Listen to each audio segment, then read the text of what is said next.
家人最有染事件，市政府要重发正风仓库性行动力，也拿主要的凶手贾国良讲报请检方侦办。台湾早期犯伫中国关押期满了后，用小三通遣送回国，原本讲是10个人，煞干那剩8个，要搁咧以前原因。美国2个国民兵伫华府互人家开枪，一死一重伤，川普决定禁止19个人申请移民美国。观众朋友，大家好，欢迎收看12月7日中昼新闻，我是麦尚莹。头先咱要做伙来关心，就是这家人发生水倒水污染的事件。市政府查这正风仓库甲性行动力是有违法，所以会甲因重罚，而且佮查到这国光客运的保修厂无经过许可就排出废水，目前已经勒令停工。另外一边，其实呢，这中期尾拢毋是11月27污染水源的凶手。家人市长贾国良昨暗也公布讲，要动用这灾害预备金。来补助受到影响的7万外户的市民，互因会当来换这滤水器，一户会当补助1000块。是民众如果有因水污事件更换滤芯者，请大家拍摄净水器的环境及更新的滤芯的照片，收据、发票的正本。我们每一个家户我们会补助1000元，以1次为限。各加补助予民众换滤水器，家人市长贾国良12月3暗时公布动用灾害预备金，补助受到影响的71175户的市民。受理的时间甲洗水塔同款，到12月31。家人河受到油的污染，互家人市用水有油味。暖区埕内福安宫头前的大排水沟边啊，大型怪兽咧乌沟仔底的土埋，这油水浮出来，加在有加炸条咧，无流去家人河。市政府即时应用，就是因为12月7日暗时，环保局甲台水公司沿河咧会勘的时阵，发现油的随身检。我们就在正方仓储进行巡查，那我们也确实在它的地面上发现了大面积的不明的白色液体哦。那在今天早上的9点钟，我们再次到了正方仓储的现场，那我们确认这个污染物确定是从正方仓储的这个地方所排出。环保局表示，正风仓库有明确的污染事实，照水有法加罚60万。不过，贾国良指出，目前查到正风仓库性行动力公司2间厂商拢违反水污染加重罚，不过拢排除是顶个月污染水源的凶手。当然我不承认，因为怎么可能？我们的废油，我们没有那种油啊，我们的就是引擎卸下来的那个废油，可以卖钱的，没有必要把它倒掉。业者承认违规，不过绝对不是污染的凶手。受到家人市府甲议会委托来协助调查的环境部表示，确实认为保修厂是主要的污染来源，不过真正的凶手要搁咧查。你们是觉得不至于导致这个那么严重的那个水污染的警示？就是觉得元凶另有其人这样？是。有锁定了吗？目前还没有。又搁发生油污染的事件，台水总经理李定来为台中到现场来看，强调已经全面停止取家人河的原水，暖净水场目前由西市水库来供水，会想办法由新山净水场逐工调1万吨的水来用。目前靠西市水库供水的暖区甲仁爱区的关地，现阶段还可以当维持差不多10天的供水，接落来会进行污染水质的检测，确认无问题，甲市政府报告，市政府也认定合格，安尼就会启动供水，希望2天以内会当恢复正常。公司新闻综合报道。再来关心台南这场后壁乌树林的火灾呢，前后13天总算伫昨暗来拍花。这环保局是讲有专兵来启动24点钟的监控，到时阵嘛会来检测这个土白，赶紧甲现场处理好势。按算伫明年5月的时阵会交转予军方。现场有一角所在，咧拍火时，怪兽咧乌的过程，温度也悬，煞搁烧起来。消防甲环保单位持续出动怪兽甲水车斗阵抢救，采用拿乌拿降温的方式处理。等到后壁乌树林废弃暂时场翕烧第13天，总算伫初3暗暝11点半完全拍花。那初4到场，透早已经无声烟。这场火灾纸现场囤的废弃物将近7层楼悬，内面有沼气产生，加上现场空间有限，抢救过程甲辛苦。蛮不能接受的啦，因为你第一时间虽然空间有限，但是调派的能力跟资源一定要赶快倾巢而出，而不是说人民在抱怨呢，然后再来派多一点啦。里面温度很高，所以虽然是在残火处理，可是还是要高度警戒。你怕那个现在风那么大，那灰火再引到别的地方去，那就更更麻烦。后续处理部分，环保局讲已经启动24点钟监控机制，防止火搁倒起来。因嘛希望会伫明年5月进前，把这块地整理好势，献给军方。到后面可以加速是，当然我们策略上改变之后呢，用水去淹了之后，效果就非常好，3天就解决。还是应该会五月啦，哈，5月啊，但是我可燃部分我会把它提前。但是要完全的恢复，环保局这礼拜完成招标作业，现场因为有手机家具参综合类物品，整体标案内容要重新设计。如消防局及政风处正在积极的进行调查检视，若确实有人为的疏失，一定会依法的就责。但若属于系统性的问题呢，也会同步的检讨流程，然后并且提出精进的方案。市会加强监视设备，有必要卖请农业局来进行农地四周围的污染检测。因嘛坦白讲，未来面对这大型灾后废弃物管理，各县市拢就要提早盘点土地规划处理机制，建立比较完善的防灾工作。记者苏台南采访报道。来关心天气，即马受到这东北季风的影响，台北市安部今仔日是出现11度9的低温，也那花莲县部分地区是无到16度的。另外一边，这云嘉南是因为透风空品无好，这是柑仔色的等级。也那气象署是提示讲，这波东北季风会影响到明仔拜六才会到台湾回温。在今天、明天，我们还是受到东北季风的影响。我们可以看到，在绿色曲线的部分，北台湾的温度呢，基本上都还是来到整天都还是来到21、20度以下，感受上都还是比较偏凉的。不过其他地方的话呢，尤其是在中南部地区，受到冷空气的影响稍微比较小一点点，属于日夜温差大的天气。我们可以看到，白天的高温可以来到接近26度，清晨的低温大约是17度左右。在中南部呢，早暗是差要10度遐尔啊济，气象署提醒民众千万得爱穿好少。一直到明仔载，这正方面的北部甲东北部水汽也是真济，得爱等到拜六才会到台湾变做好天。不过早暗也是真凉的，也那后一波这东北季风是预计后礼拜1就会到位。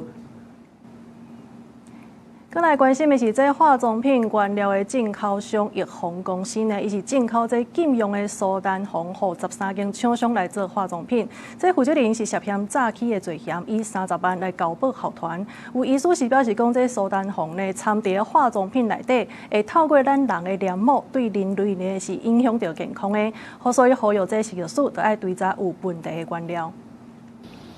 益丰企业有限公司涉嫌卖含有广告禁用色素苏丹4号红色红粉的原料，予下楼的厂商做化妆品。同检方伫咧催理所在办公厅甲工厂3个所在，下楼厂商13个所在，约谈4五的负责人甲下楼的厂商13人。检方认为4五的负责人明明知影原料内面有禁止使用的色素，也是卖人，涉犯诈欺罪。于昨日晚间，经检察官讯问后，认吴姓负责人涉犯诈欺罪嫌，予以30万交保。这件代志影响几多间业者，总共20项产品下架回收，也是台湾第一件化妆品被验做含有禁止使用的苏丹红色素。代志的标出来是因为配合局医生柯秉哲看到一条来自中国的自媒体影音，化妆品如果是跨国的企业，所以建议食药署台湾爱清查是不是有5项有疑虑的原料。那因为我们台湾化妆品的色素是有控管的。可是植物着色剂这部分并没有相关的一个规范，所以相较之下，他就利用这个漏洞，可是厂商却把它当作色料来使用，所以才会造成这次的一个问题。柯秉哲讲，苏丹红予业者用红粉的方式，讲是食物性着色剂，该加伫咧化妆品的原料内面，原料确定是来自印度，不过是原本的原料内面就加苏丹红，也是自新加坡进口入来才掺的，也过来调查。动物科医生讲，化妆品为了要增加色水，有可能掺苏丹红，搁再经过容易吸收的机制来拌，人体吸收的速度会变紧。就是最主要是都会对黏膜啦会有刺激作用，对肝肾功能也会有受损，在部分的细胞也可能会受到伤害。它又是脂溶性的，所以吸收速度说不定更快，说不定可以吸收到更深部的组织。王东贤讲，苏丹红是也无明确的证据讲对人体有致癌的风险，不过也是会让肝油脂受到损害的风险，是非法的添加物。建议尽量莫长时间使用化妆品，若是感觉怪怪或者是有副作用，就要赶紧去给医生看。记者综合报道。泰铢集团是涉嫌国际诈骗，因伫台湾有设分公司。台北市政府清早发现，讲这台湾的23个员工是来申請这失业補助，強調最後敢未核准，都要由这勞動部的勞保局來裁決。因那勞動部長洪成漢是講，若准有違法的行為，安尼都袂互因請過。甘保济泰铢集团涉嫌跨国诈骗，也伫台湾设立公司进行洗钱这不法行为，互检方家伙提跑车扣押起来，冻结大约45亿资产。公司倒去了后，有员工向台北市劳动局申请失业补助，引发注意。对此，台北市政府清早，诈骗集团伫台湾的员工内底有23人申请失业的补助。参加劳保的员工总共有303位，大概有23位来申请失业给付。我们的就服处只是受理能不能核发、怎么核发，其实由劳保局来做最后的决定。对此，劳动部长洪成汉强调，会依照申请人的事实状况来做认定，查证了违法行为的无多清领保险给付。劳保局是强调以部长的讲法为依据。法律的行为如果违反禁止规定，或者是违反公序良俗的话，均属无效所以就会无法清领。从那个失业的原因来看，应该是符合相关的法律规定的，但是重点是他是不是有实际参与这样一个违法的行为，我觉得也是要从个案来做认定。依法失业补助清领的资格限定是非官离职，前3年保险年资必须满10以上，伫向公立就服机构登记求职了后14天内底无多推介就业，也是安排业训练才再申请，给付上长6个月。虽然洪成汉认为违法行为就无多清领给付，不过法界无看法。太子集团它本身经营阶层犯法是一回事，可是他员工去投保劳保，那个是另外一回事如果他们是共犯，那个是他们刑法上该负责任给付的要件，这个是行政法上的事情，这完全是不一样的。最高司法官的资深律师认为，司法上的刑事犯罪无应该甲行政法的失业给付难斗阵，因为申请的个案无一定知影讲公司做犯罪行为，而且若有投保的事实就申请的条件，法治国家无应该难斗阵来讲。有泰铢集团涉嫌诈骗，员工申请失业给付，社会观感无好。为了查清楚这相关的争点，劳动部这礼拜邀集台北市劳动局开会讨论。记者综合报道。来关心一桩社会案件，这是新竹县长透早的时阵呢，发生一个老大人家庭暴力，结果杀伊的牵手的悲剧。这是一个80多岁的嫌犯，哪像就是因为情绪无够稳定，甲伊的牵手有口角了后转犯案，伊嘛家己打电话来报案，即马专案已经由检方来侦办。于昨日在同法医进行详验，被告经检察官讯问后，认其涉犯家庭暴力防治法2条1项、刑法207条1项的家庭暴力杀人罪，犯罪嫌疑重大，并认其有逃亡之余，向法院申请羁押获准。检方是表示讲，第一时间呢有来启动犯罪被害人的这个保护关怀的这个机制，同时也提供被害者的家属这法律的支援，甲个有心理的辅导。地检署会彻查这理清事实，依法来处理，维护社会治安甲公共安全。另外来关心的是，新竹竹东火车头前的这条北行路呢，这人行道改善的工程是拄完工，也因为这排水孔设计是有问题，所以2个多月以来呢，已经发生10几件的这个意外，其中一件呢，佫造成这骑脚踏车的学生囡仔手骨锯去，在地乡亲是要求乡公所得要赶紧改善。因道顶悬规排塑胶警示告示，提开来看，排水孔的悬低差竟然有10几公分，才拄完工的工程，伫短2个多月以来，才已经有10多个人跋倒过，上严重的，佫造成一个学生手去骨折。觉得是说你要做好，对，因为今天是我小朋友发生，那万一别人发生更严重，那更麻烦。对，工程办完留个洞，然后三角锥放了多久了？都用三角锥。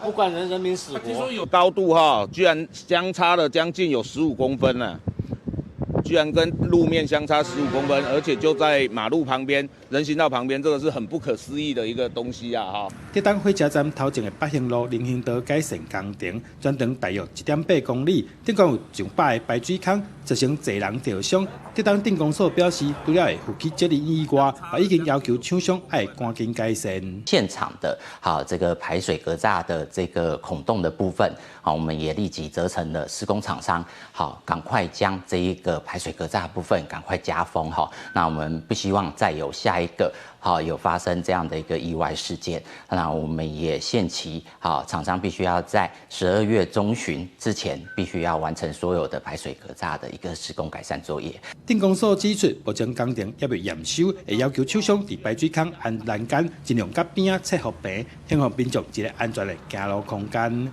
记者刘君和新竹报道。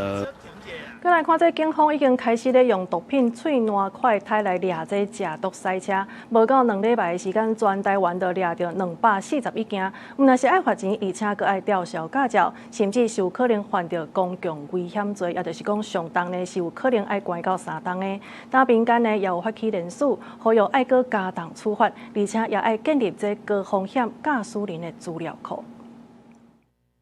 先跟我们的派出所。那我是干嘛呀？拜托呀！警方叫伊到店登去派出所，这查某人一直讲拜托买啦。涉案的越南籍女子所在乌色轿车互查出来看涉侵件，那车毋是伊的，经过屏东警察检验，也发现伊假毒塞车。业绩诚信离职，精神恍惚，恐有施用毒品之余，经以唾液快筛初步检测呈2级毒品安非他命阳性反应。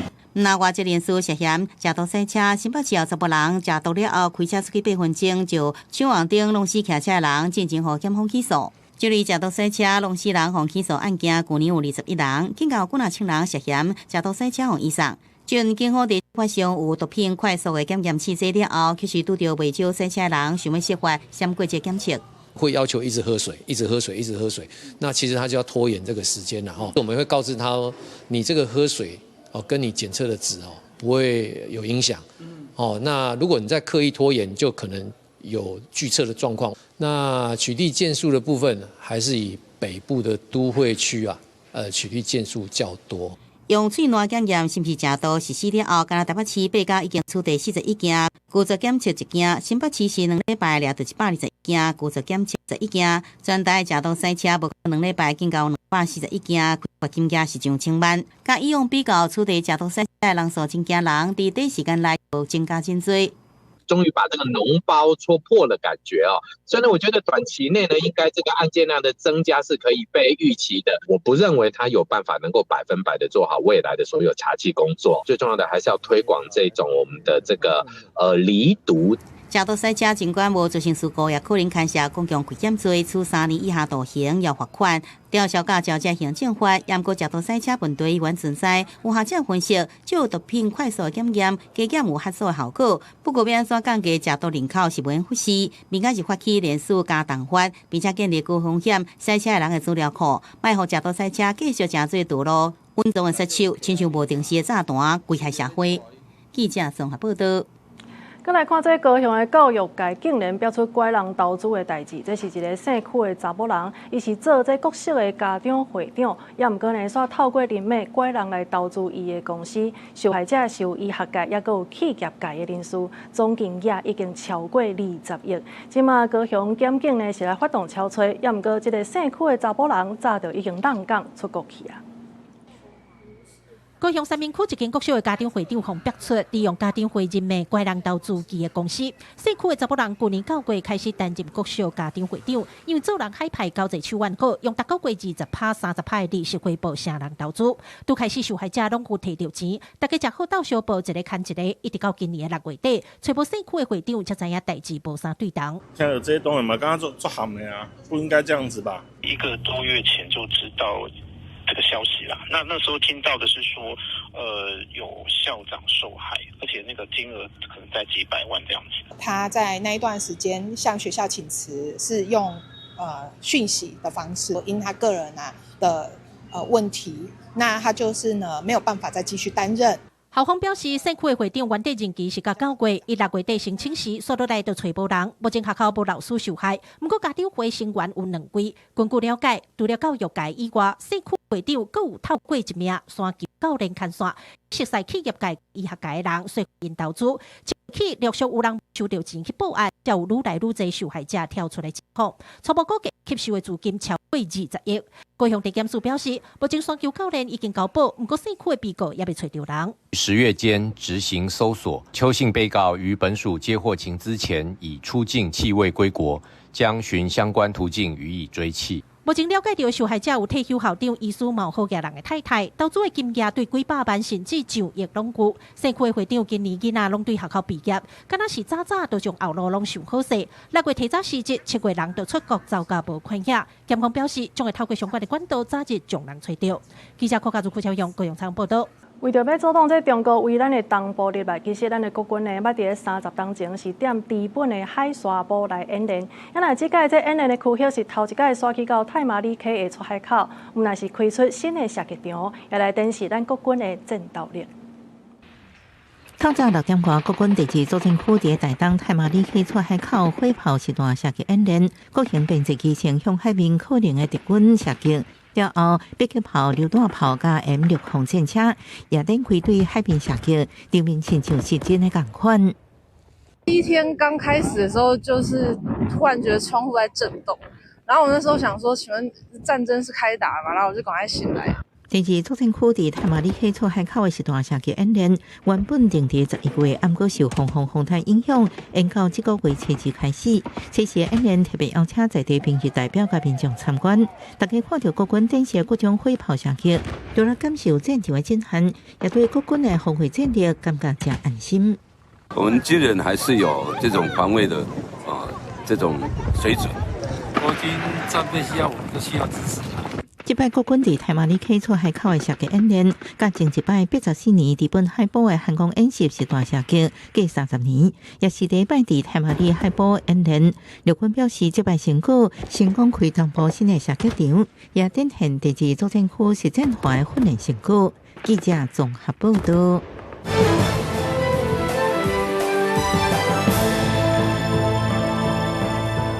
另外，在国际消息的部分呢，咱要来关心的是美国2个国民兵呢，进前是伫华府互人家开枪，一个人死亡，另外一个人是重伤。虽然讲这枪手是来自阿富汗的移民，也毋过总统 Trump 已经决定讲，对所有第3世界的移民要来下动手啊，伊是来禁止19国的人呢来申请移民美国。也那国土安全部也去到纽奥良市，要来抓涉嫌暴力犯罪移民。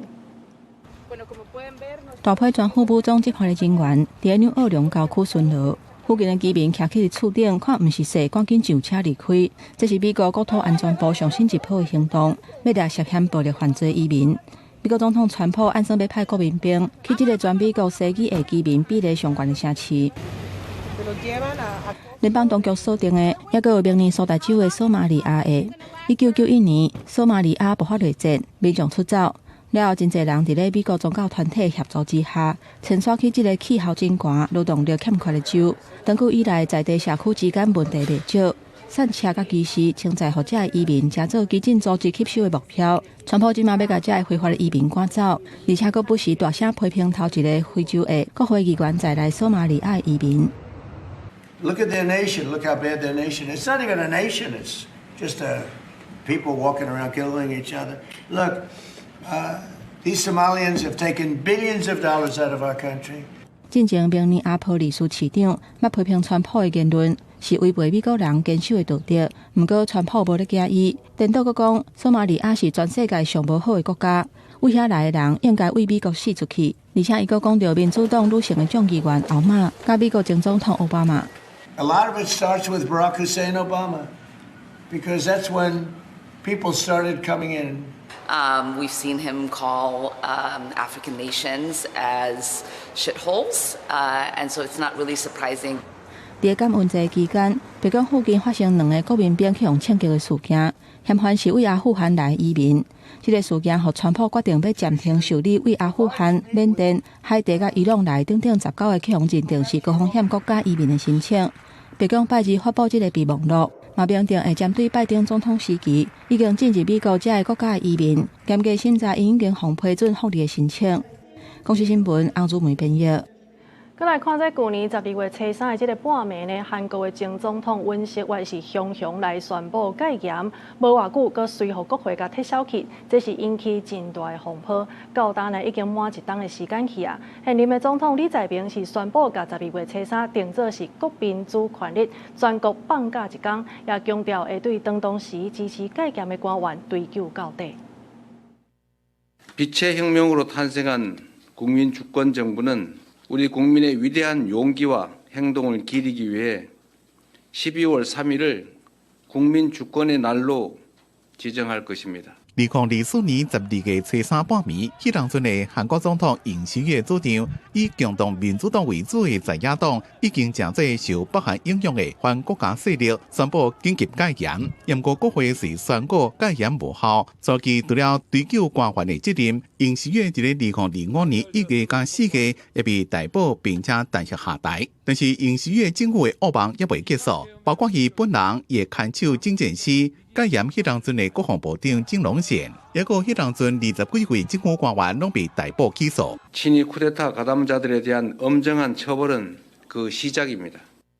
韩国朝鲜日报报道，执政党内面即马有声音，认为尹锡悦所属目前上大在野党国民力量党是强谋戒严的势力，应该解散。另外，韩国政府伫11月也决定，凡是被认定加戒严强谋的公务人员，将会被立案调查听诉。有韩国媒体认为，安尼先会激化政治对立，不过政府敢若正坚持未改变做法。也若对这份情势愈来愈深悬的日本甲中国对立，李在明初三伫记者会上讲，应该找寻各方拢会当和平共存的方法。 일본과 중국이 갈등을 겪고 있는데 우리가 한쪽 편을 들거나 그렇게 하는 것은 갈등을 격화시키는 요인입니다. 李在明也讲，若是需要韩国伫咧日本甲中国之间做中人，韩国正愿意。公司新闻徐嘉玲编辑。 十外当前，这个全球拢咧关注的失踪去的马航 MH370的这个班机，这个月底又搁要开始来找啊。马来西亚交通部呢是宣布，由2018年参加到这任务的海洋探勘公司来负责，找到才要付钱。目前是来锁定这南印度洋的区域，这个行动拢总是有55天，希望会当找出真相。2014年3月初8日透早。 马航 MH370班机自吉隆坡飞往北京，飞无到1点钟的时间就失去联络。飞行机顶悬239人就下落不明，加做史上上界大航空的谜团。过去包括澳洲等等真侪国家，已经扫过南印度12万平方公里的海域，敢若找到一寡残骸，一直拢找袂到主体机身。马来西亚政府今年宣布。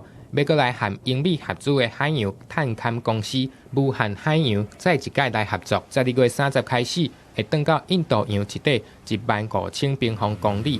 经过分析是上有可能的海域，展开55天的超找，而且是按照过去找到才付费的合约机制。若是有找到关键的残骸，上最达7000万美金。我们注意到了有关报道，对马方所做的努力表示赞赏。 对家属来讲，这10天的时间，因无法度放下，这颠倒是较严重的拖磨。有人想起，迄天开始，因就无好好困过一个暗暝。若到了周年的追思会，敢会使伫咧残骸展区头前点蜡烛，写着继续超找的字样，提醒外界这件代志拢也未结束。真侪国家的家属批评，当年真侪国家的对待，也佫有卫生的研判，甲决策的流程，拢有真侪疏忽。 才会失去关键的黄金时间，希望这届会使找到飞行机。There is no closure until the plane is found, until we exactly know what happened to the aircraft and to our loved ones on board. Yes, it gets tougher every year because we are all expecting, some answers. 马来西亚政府讲，会伫这55天伫深海超找，专程掌握进度，然后找到碎片。 第一时间会通知家属甲相关国家，这10外天来 ，MH370班机失踪，互全球航空安全甲跨国救援机制受到质疑。若这届重新超找，敢会当找到答案？大家拢在看。公司新闻郑威林编译。 再来看这牵涉到跨境诈骗的台湾诈欺犯呢，互中国甲抓起来，伫咧当地关卡期满了后呢，是透过这小三通的方式，甲人交转来台湾，互咱来处理。也那这嫌犯当中有4个人已经判刑，另外4个人已经完成审问。也毋过这金门检方呢，原本接到的是10个诈欺犯，仅煞敢若剩8个转来，所以要搁咧理清原因。 渡船休伫码头，旅客落船，不少人透过小三通往回海峡两岸。即嘛有民众为厦门转来台湾，不过内底乘客竟然有一个台湾籍诈欺犯，互大家真惊吓。刚好要回来的时候，就看到移民署的押一些犯人，觉得蛮可怕的。对道员他们记住我们长相的话怎么办？根据了解，这群人涉嫌做下境的诈欺，在中国封抓到了后，已经在当地服刑。这个去由中国的公安遣送回来，咱国部分的单位事先并无接到通知。因为他这个属于比较敏感的业务，这个事情我是事后才知道啦。车衫带回来10个人，有4个人进前都有刑案在身，在台湾被判刑定刑，先防法家执行。另外4个人经过金门检方实行讯问了后，后续交予地检署办理，不过有2个人煞走无去。OK， 希望的补上去。其实各国协助遣送回国，过去有真侪案例。不过面对中国在关系紧张、政治等等的因素，两方共同打击犯罪机制是真恶发挥作用。这个台湾籍的嫌犯洪遣送回来，敢是代表两方有机会共同打击犯罪？我只能说，就是说至少这是一个好的开始。那至于说是不是解冻，这个我觉得是一个持续性的问题。如果持续有，那当然我们肯定这样的一个部分。为学者的观点，就这个事件，无法度直接讲两方共同打击犯罪机制会当恢复常态。不过，要是来看以后交流的情形来看。记者综合报道。转来看，咱国道1号170公里潭子这路段呢，伫半暝1点左右是来发生事故，有1个人死亡，10个人受伤。警方表示讲呢，这是一台半连结合甲另外3台车伫落南的路段发生车祸。另外，这上北的车道呢，是因为有吊车当咧处理挡伫路面的物件，也毋过后壁车辆煞哪像无注意转弄起哩。这连续意外，和国道双向是踢超过2公里。事故现场，规个入草场零件嘛散伫个路南的车道，消防人员到位了后，赶紧出动破坏器材、加油压剪、加吊伫车内乘客救出来。不过，一台半连结车卡伫中央分隔岛，车卡搁缀一台白色的自用手客车，消防人员赶紧去车卡看情形，发现车内有3个人，情况正危急。金马车道这台白色轿车嘛启动着当地协助路南车道救援的拖吊车，和交通煞因为安尼规个塌掉的。警消初时透早1点接到报案，国道1号170公里潭子路段路南的车道先发生半连结车，好亲像无注意到头前的状况堆弄，影响3台车。其中一个姓皮的小客车驾驶当场无性命迹象，送医急救也是救无回来。我们到场以后就由我们的消防同仁操作一些破坏器材做抢救，一些撑开器啊、油压剪啊、砂轮机等等的破坏工具来做抢救，让伤者从车底脱困。伫金马车道离江一件事故地点差不多400公尺的所在，有吊车当地协助清理散伫涂骹物件，后壁一台白色小客车好亲像无注意到对弄，地势车头全毁，车顶2个人嘛分别受到轻重伤。有关肇事经过及噪音研判，由本大队探案分队依规定调查厘清。若肇事致人重伤或死亡，将受吊扣或吊销驾照之处分。2件意外拢总造成1死10伤，虽然是透早的时间，也是造成双向塞车超过2公里。经过点外钟，早骨会当通行。确实肇事原因，警方还阁继续调查。公益新闻采访报道。这网络买物件是真利便的代志，凊彩安尼点点的货运就甲你送到厝啊！拜四呢是有台湾货运这个仓库产业工会甲劳工团体，引起到劳动部的门口来抗议，表示讲这资方呢为着要趁钱，甲因的绩效压好价来加提订单，结果煞造成货运的司机都爱过劳来上班，所以要求政府都爱改善司机过劳的问题。安全运费。避免剥削，客货运缺人力，交通部没作为。货运工会伫交通部门口抗议，希望政府重视货运司机拢超时上班过劳的问题。工会表示，虽然汽车运输业管理规则内底有规定，驾驶逐工赛车的时间袂当超过10点钟，但是实际上因拢是超时在上班。因为资方为了趁钱，会下价绩效来提高较侪的订单，也造成货运司机一个人爱做2个人的工课量。台北到高雄。他一趟可能最少就要花个5个小时的时间。他到了从台北到高雄，他到了高雄，他还要做下货、做备货的动作，完了之后他还要回高雄，这怎么想他都不可能是10个小时可以完成的。那除非交通部他愿意在规定上去让这些业者他可能配备双司机或之类。工会讲，即马因为司机真欠人，若是问题无改善，会造成愈来愈侪司机无想要做。建议政府应当爱和工会协商，定出上佳的安全运费保障。司机若是超时违规，资方和货物发包业者嘛，就要连带受处罚。交通部出面接电证书，讲会登去了解和业者来协调。我会跟业者这边来做一些协调啦，然后也来做一些盘点。那像有关客货运的人力，我们事实上一直都有在跟业者来这边做一些了解，看他们现在的到底他们的这些运能够不够，或者是司机够不够啊？如果说有需要一些不管行政上面的协助，我们会都来帮忙。工会希望交通部会当负起责任，毋是干那定出规则做表面，却无实际的行动。嘛强调问题若是无赶紧解决，恐惊会互货运司机欠人的问题愈来愈严重。记者陈新光、王志光台北报道。来看这台是传出气流接触传染的事件，有学生呢是收到学校的批，讲因为有接触到，需要去甲检查。这台是回应讲，因是配合规定咧进行，不过嘛因为牵涉到个资，所以无方便讲了伤过详细。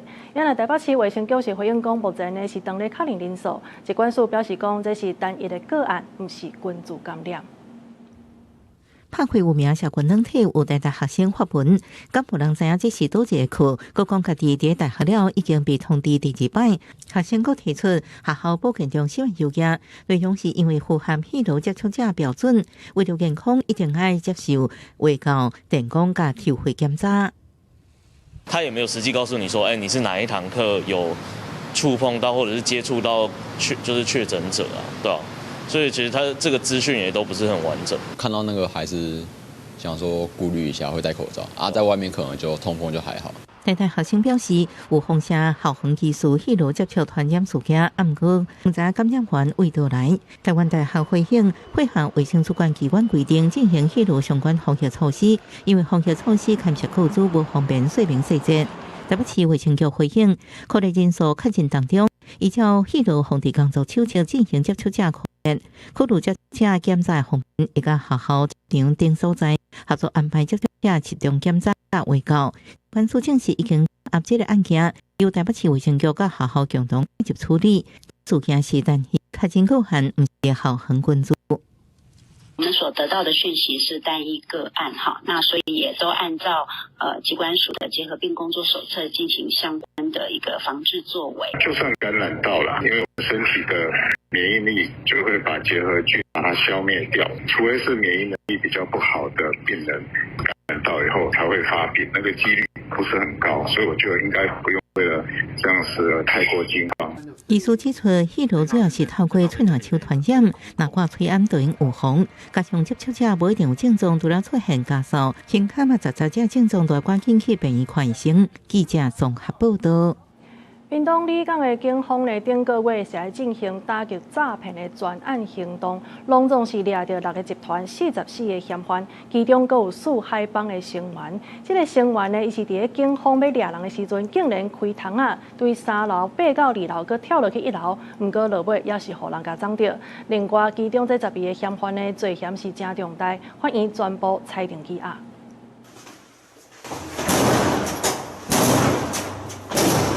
警方人员举钢推啊，大力弄门，结果门弄开了后，哇，这个逃走了啊！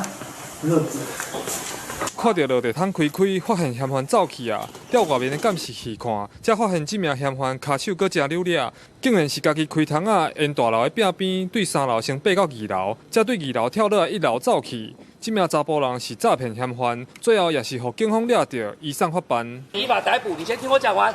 好，你可以保持沉默，无需要被质疑，依法陈述。这摆行动是屏东里港分局伫11月7日到21日打击诈骗的专案行动，总共抓到44名嫌犯，有诈骗的主嫌和过来位车手，找到犯案用的5台轿车、20支手机啊，另外阁有200包的毒品咖啡包。尤其爬窗的嫌犯是4海帮的成员。共计查获诈欺集团6团44名犯嫌，其中更有4海帮及不良帮派组合成员。查缉总价值近1000万，经移送台湾屏东地方检察署侦办后，其中12名犯嫌犯罪嫌疑重大，经检察官复讯后，向法院申请羁押获准。警方讲，其中有12名嫌犯罪行重大，伫复审了后，互检察官申请起通过。警方嘛表示，后续会针对嫌犯之间的金钱来源，搁进一步调查，看是毋是搁有其他的诈骗嫌犯。记者柯明哲，屏东报道。来看这苗栗的126的这个县道呢，有民众是发现一只强仔，伊的鼻甲喙互塑胶杆仔甲翕掉咧。县政府到位的时阵，这只强仔已经死亡，判断有可能就是有人咧饲一寡流浪动物，才甲这只强仔甲成来。农业处是表示讲，目前是无法通过开发的，也若动保团体是呼吁政府着爱修法，禁止这款行为。路边打起的狗仔有一只强仔，喙含片，互半截的塑胶杆仔按掉咧，互看到了后随走去。苗栗县126县道27公里，头屋乡和西潭乡的交界路边，初时有民众发现强仔受困，伫社群平台铺文讨救兵。农业处伫初三得到通报去救援，不过强仔已经死去啊。接到通报之后呢，立即去到现场去做勘查。那这只山羌已经倒卧在我们道路的水沟旁。经发现已经停止呼吸了哈。农业处检判可能是好心的人饲流浪也是野生动物，甲塑胶杆仔刮开伫食物放伫遐，强仔的喙含片卡伫杆仔内底，阻碍伊食食含喘气。动保团体认为讲，伫野外饲流浪动物会严重破坏生态，政府应该重罚这款的行为。动物可能会为了吃这个东西，然后头就埋在那个保特瓶里面。被喂饱的流浪动物基本上也会追其他的小型哺乳类动物或是鸟类。不重罚这些喂食流浪动物的行为，那这个状况可想而知就会发生。猎物流至在山林或随意乱丢，避免野生动物误食，影响生态也破坏环境。随意弃置垃圾，按照废弃物清理法规定，可裁处1200元以上6000元以下罚锾。苗栗县府表示，目前伫室外饲动物无法律通罚，不过若造成环境垃圾，一旦按照废弃物清理法罚行为人1000至到6000块的罚款。若是民众发现野生动物受困，一旦赶紧通报1999处理。公司新闻采访报道。台湾的嘉丽粉呢，伫今年10月11的时阵正式来上市啊。也毋过目前呢是敢若2间业者14个即个嘉丽粉的品项，甲4种组合的零件，是有通过健康风险的评估甲审查。中华呢最近是来消费3000多条这对国外违法炸转来的嘉丽粉。中华这卫生局嘛提醒民众，若准违法对国外炸这嘉丽粉入境，安尼依法上当会当罚到500万。一盒一盒的嘉丽粉，拢是违法为国外炸转来的。新形态的薰草产品出价800款，台湾嘉丽粉嘛，伫今年10月正式合法上市。但是目前敢若有2间业者14个嘉丽粉品项加4种嘉丽器合法。中华最近就来消费3000多条为国外违法炸转来的嘉丽粉。那这一次的销毁的那个加热烟，其实都是来自于民众。就是出国的时候入境携带进来的，那总共销毁的总数量是加热烟大概3114条，那加热器大概有24个。中华卫生局表示，即届为台北县、基隆县、台中县、高雄县点交3000多条违法的嘉丽粉，拢是户籍设伫中华个人早入境的，依照薰害防治法会罚5万至500万。当时基金会薰害防治中心嘛指出，新形态的薰草商品利用包装口味成人目，因为较无薰草味，就人认为对健康较无危害，这拢是错误的观念。世界卫生组织资料说，第一个，加热烟它不会降低健康的风险危害；第二个，也存在某些特定的毒素，它甚至比传统纸烟还要高。那我们一般大众因为它没有浓厚的烟臭味就误解了。当时基金会表示，嘉丽粉甲传统纸粉同款，拢有尼古丁会互人厌烦，嘛有焦油、甲醛、乙醛等等有毒甲致癌的物质，更加无帮助改粉的作用。基金会嘛提醒，若想要改粉，就爱找专业的合约医疗机构。记者杨淑晴中华报道。伫咱的日常生活当中呢，常常会甲这塑胶粒仔甲食落去腹肚底。台团队是发现讲，食伤济塑胶粒仔，安尼恐惊会去害着咱的肝，得到这肝癌的几率会变真悬。伫办公室想要啉茶米真方便，茶包摕出来红茶、乌龙茶拢有。不过国外研究指出，茶包外口的塑料会产生11个塑胶幼粒仔。毋若是茶包，输讲就连你去超商买一罐水，拢会甲10万外粒的塑胶幼粒仔淋落去腹肚。不管是过去的立体茶包，或者现在的平的只要是它还是这个塑胶的成分的这个包材，你在再经由这个泡制的过程，自然就会溶出。为着要了解塑胶柚粒仔对身体有啥物危害，台大工卫系用动物做实验，发现讲这寡塑胶柚粒仔会互胃肠吸收了后，甲塑胶的毒性传到规身躯的器官。干了3个月时间，实验的鸟鼠已经有肝硬化、胆固醇、血糖无正常的情形。研究人员也发现，若是严重的话，有可能会变癌症。阮佫做另外一个，就是讲，伊会看到讲，伊会影响到伊的肝，伊的肝内底迄个咱讲个肝功能，可能造成这脂肪肝。你也知影脂肪肝佫过来变安怎嘛？慢性肝病啊，肝纤维化、肝硬化、肝癌啊。台大工卫院表示，塑胶柚粒仔已经充满伫咱的生活，要安怎预防？上好的方法就是家己早环保碗碟仔甲杯仔，爱地球嘛顾身体，一兼二顾。记者查询林旭凯台北报道。另外来关心的是，这家己破厝的第一市场大楼呢，是定定有人直接甲这乌托邦安尼徛入去，有摆档的头家是真怨叹，讲这毋但真危险，而且嘛是违规的。毋过也因为这市场呢停车场是当咧整修，所以也烦恼讲，若准禁止乌托邦徛入去，安尼恐惊是会影响到大家的生理。菜市仔的大楼内底，民众也是档的头家，拢骑机车来出入。伫家己原铺子第一市场大楼内底，这是定定看会到的代志。毋过，其实大楼的门口有禁止骑机车入来告示。莫骑机车入去，因为若大年节是人多，人多容易造成拥挤的时呢危险会弄到，就这样子。平常时啊？平常最好也不要。尽量停在迄市场外口。考虑安全的问题，有人反对骑机车入来。毋过，嘛有档的头家认为，市场外口歹停车，市场下骹的停车场搁咧征收，机车袂当徛入来市场，无方便的状况之下，嘛会影响到生理。毋捌咧发生代志啦。伊徛入来车内，徛慢慢啊，尔他会讲拢烧咯，无可能的代志。都抑个毋捌发生安尼咧啊！车子不能进来，我们这个市场就已经很少人呢，不能进来就没有人进来买了啊。本来乌托邦就等入来啊，因为人咧买物件有诶无方便啊。铺主市公所表示，暗算会伫市场内底规划停车的所在，嘛会请地下停车场整修工程赶紧来完工，希望会当解决第一市场大楼内底民众安全甲档仔做生意的需求。记者林慧婷家己报道。2005年台湾女管节全国参女服务比赛是伫南投来举办，有超过200个选手来报名。主办单位是希望讲透过比赛会当鼓励这业界内良性的竞争，而且也通来强化国内的观光。嘛，因为即马参女检的人力是真欠缺，所以望会当请更较侪学生来投入这个产业。学生破冰层正式手，台湾女管节全国参女服务竞赛拜时开幕，比赛项目有破冰层加旁盘啊，考验参女服务的专业。南投县为咗地区拢是偏乡，女宿业欠人的状况真严重。主办单位望透过比赛，吸引多一学生投入参女领域。另外，女管业者也指出，国际旅客虽然有豆豆啊回流。不过，国前出国游览的较侪，伊个今年观光客差会差不1000万人，需要政府甲业界做回来努力。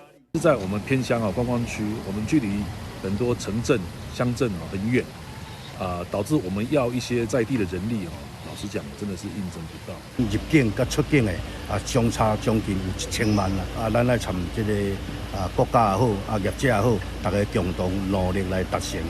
拼观光，南投县长认为中央爱有久长的计划，也应该和地方结合，发展各县市的特色。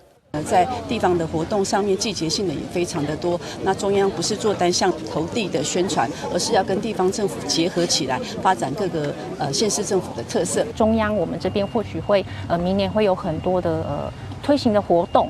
好，那一些政策方面，让全国一起带动的方式。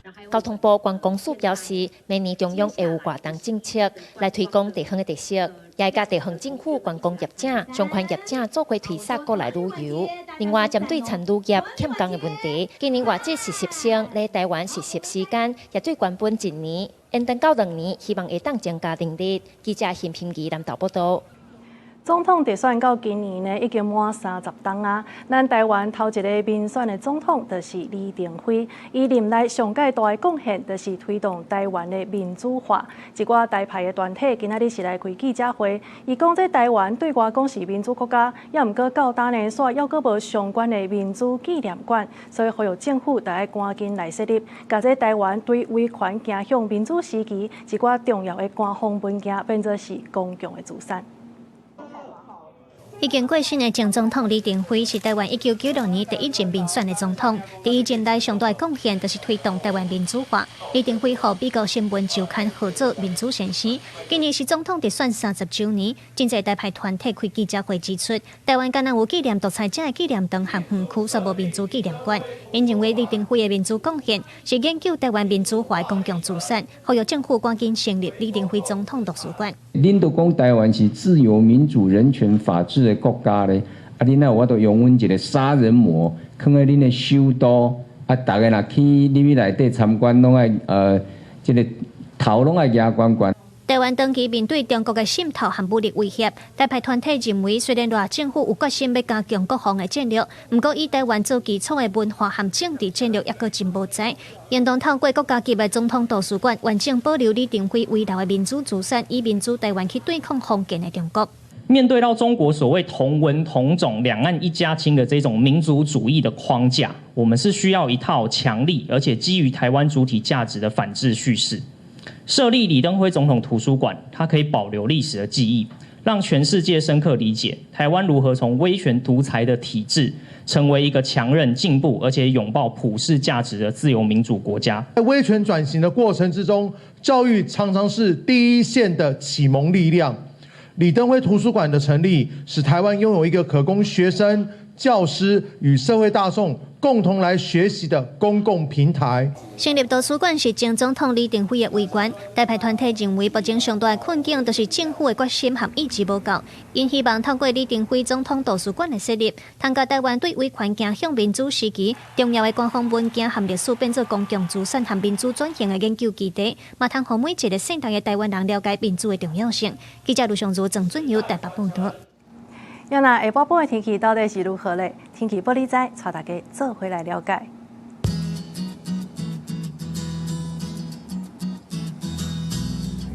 北部地区18度到21度，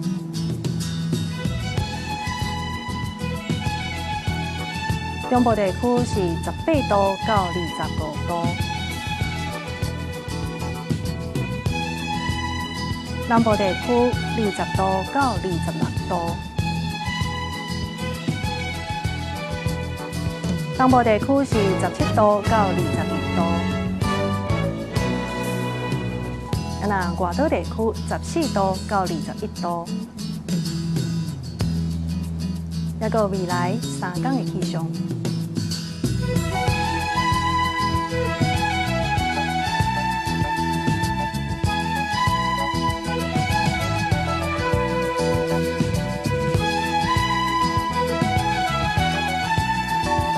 以上就是这则中岛新闻，感谢你的收看，明仔载同一个时间咱再相会。